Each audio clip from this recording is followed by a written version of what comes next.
Ny Tohivakan'ny Fahamarinana sy ny Fikambanan'ny Mpiara-Mamaky ny Baiboly eto Madagasikara dia faly manolotra anao ity fandaharana ity. Fantatrao va fa Mamatonalina izao?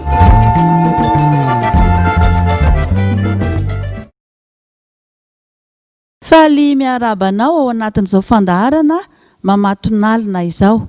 Manonona ny fiadanan'i Jesosy Kristy sy Andriamanitra iray ho aminao sy ny ankohonanao.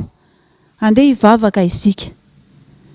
Sotranao zay Andriamanitra raha afaka miaino afatra avy amin'ny teninao. Misotranao zay fa tia anay loatra ianao ka tsy mangina. Miresaka aminay, miteny aminay ny sitraponao rehetra mba azonay miaina finaritra eo ambanin'ny fahasoavanao. Dia ho aminay rehetra izay miaino any Tompo ny fitarian'ny fanahinao masina. Misaotra Jesosy. Amen. Ny afatra ho antsika androany dia afatra indrindra ho an'ny fiangonana.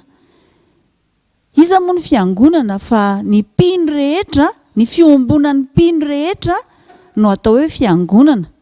Fa misy ihany koa ny famaritana ireo fiangonana misy rehetra manerana ny faritra rehetra, karazana fiangonana samihafa. Inona ny zava-misy iainan'ny fiangonana ankehitriny? Eny tokoa ireny fiangonana ireny fa mahitsika zavatra mampalahelo matetika.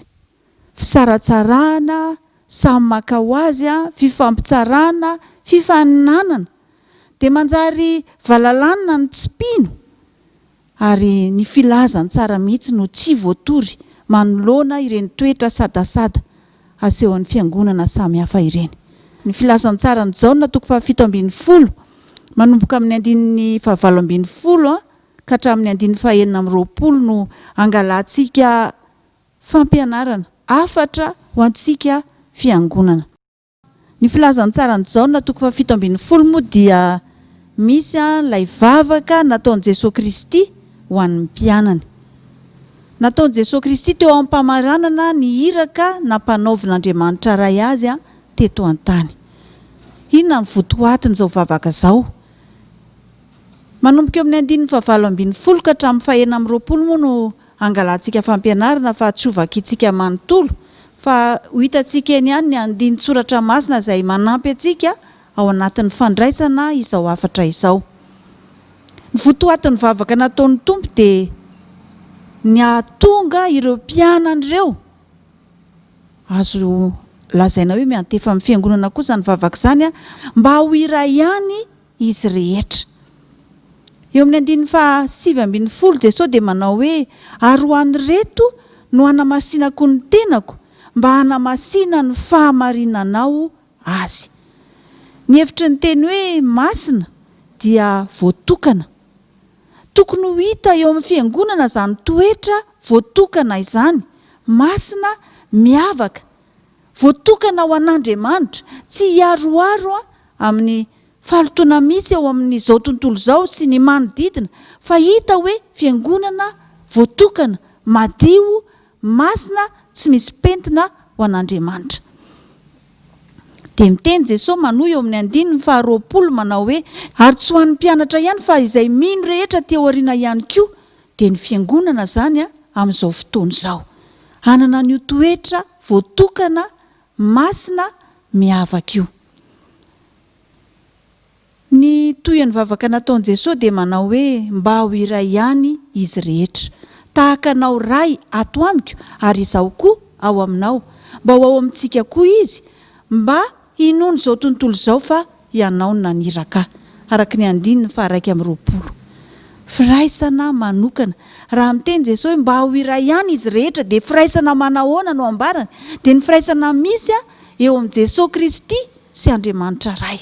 Firaisana manokana izany, firaisana miavaka, tsy mitovy amin'ny hoe olona hoe mifankaty manana firaisanaina eny izany, fa tena miavaka ny firaisanaina nisy teo amin'ny Jesosy Kristy sy Andriamanitra ray.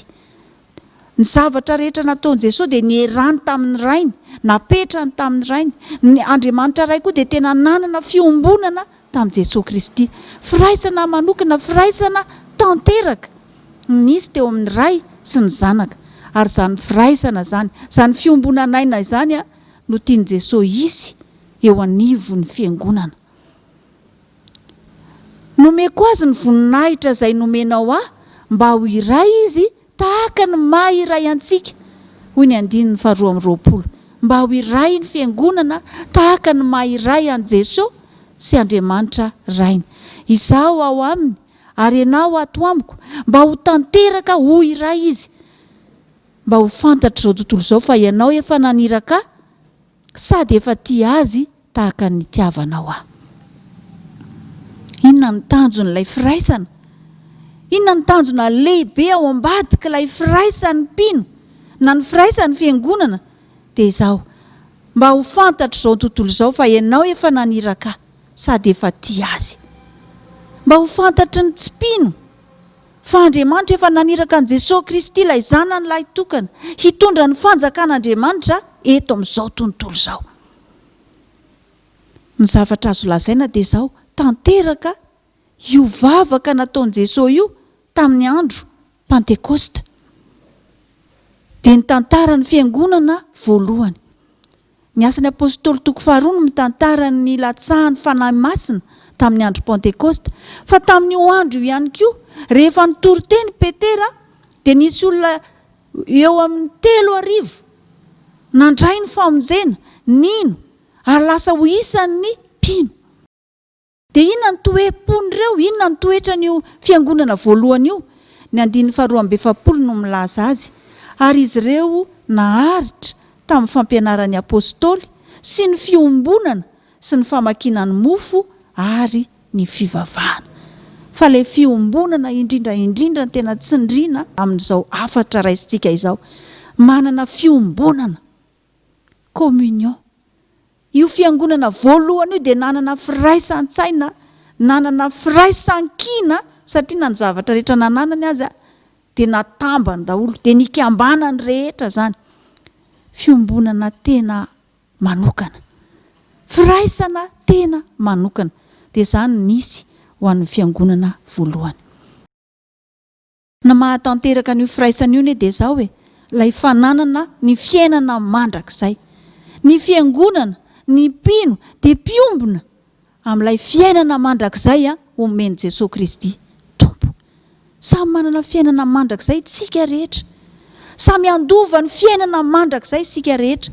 Ko nahoana no isaratsaraka eto an-tany raha hiaraka ihany any dia zava-dehibe zany. Fahamarinana anankiray tokony ho raisitsika ihany koa dia ny hoe tokana ny tenan'ny Kristy. Ny fiangonana ne tokany tenan'ny Kristy ny fiangonana, zany hoe Kristy ny tenany no fiangonana. Manana tena betabenga Jesosy Kristy.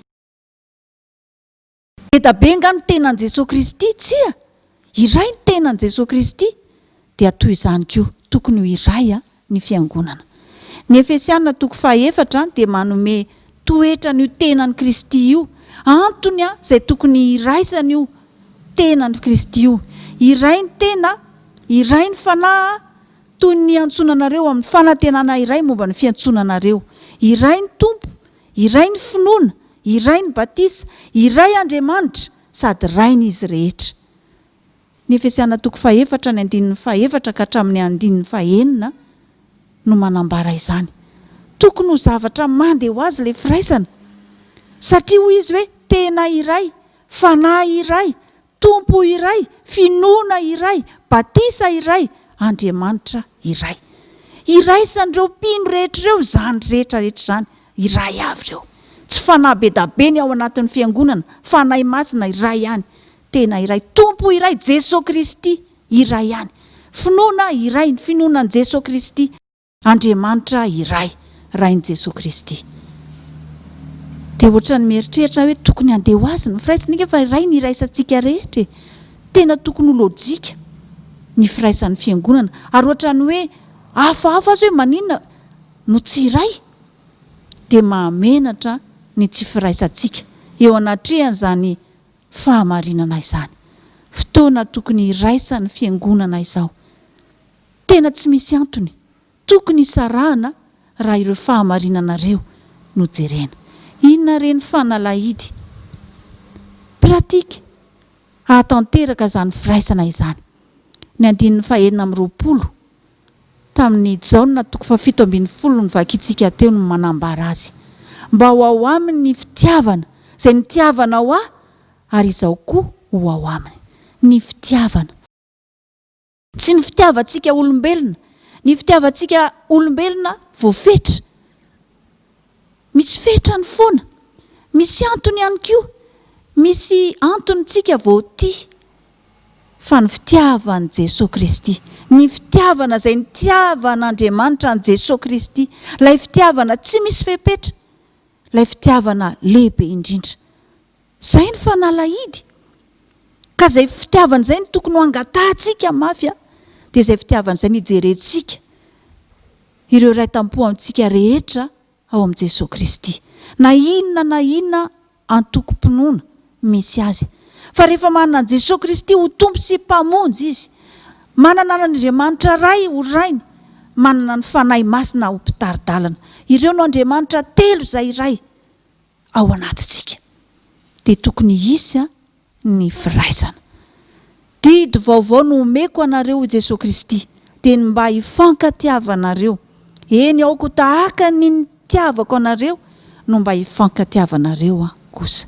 Izany no ahafantaran'ny olona rehetra fa mpianatro ianareo raha mifankatia. Nambaran Jesosy amin'ny filazantsarany Jaona 7:70, ny andininy 4:30 sy ny andininy 5:30. Didy mpitiavana, didy lehibe izany nomeny Jesosy Kristy ho antsika fiangonana. Ny ahafantaran'ny olona fa mpianatra Jesosy Kristy isika dia izao ny fifankatiavantsika.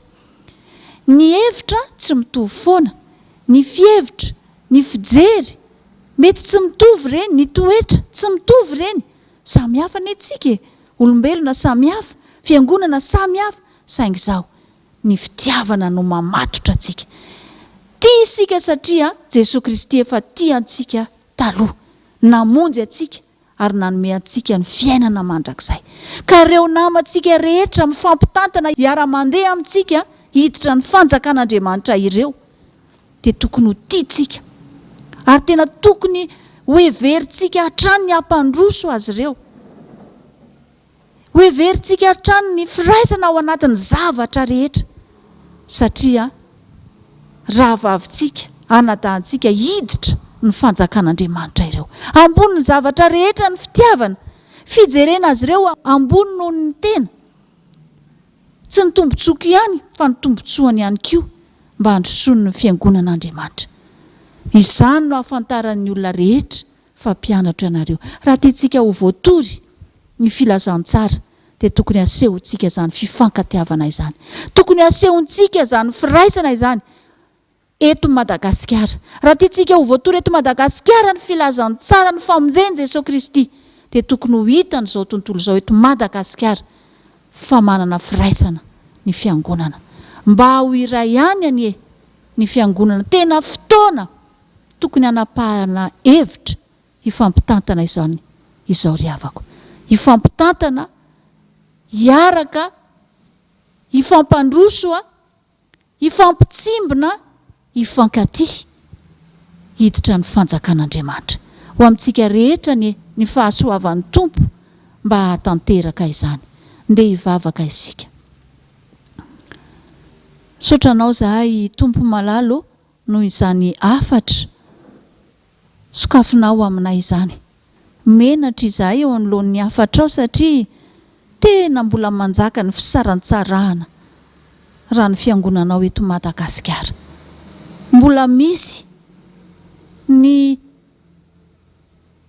fieverantena ho ambony noho ny hafa, ny fifampitsaratsarana, ny fifaninanana sy ny sisa ny avinavina koa aza.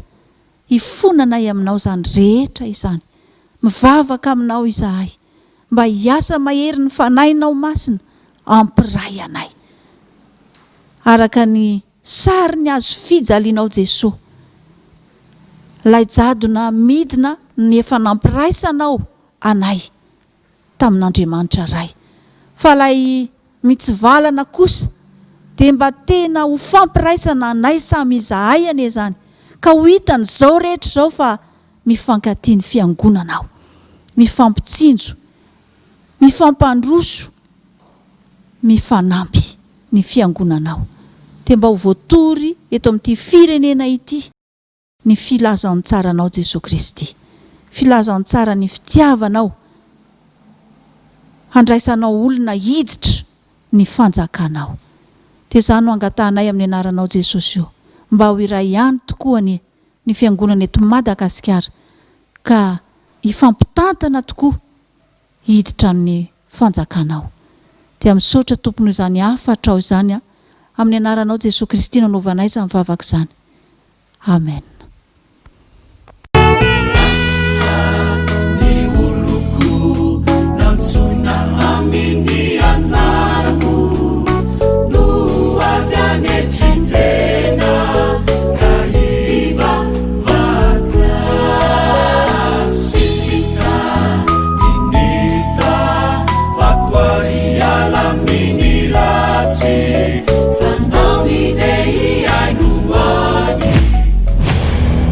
Ny Tohivakan'ny Fahamarinana sy ny Fikambanan'ny Mpiara-Mamaky ny Baiboly eto Madagasikara dia faly manolotra anao ity fandaharana ity. Fantatrao va fa Mamatonalina izao?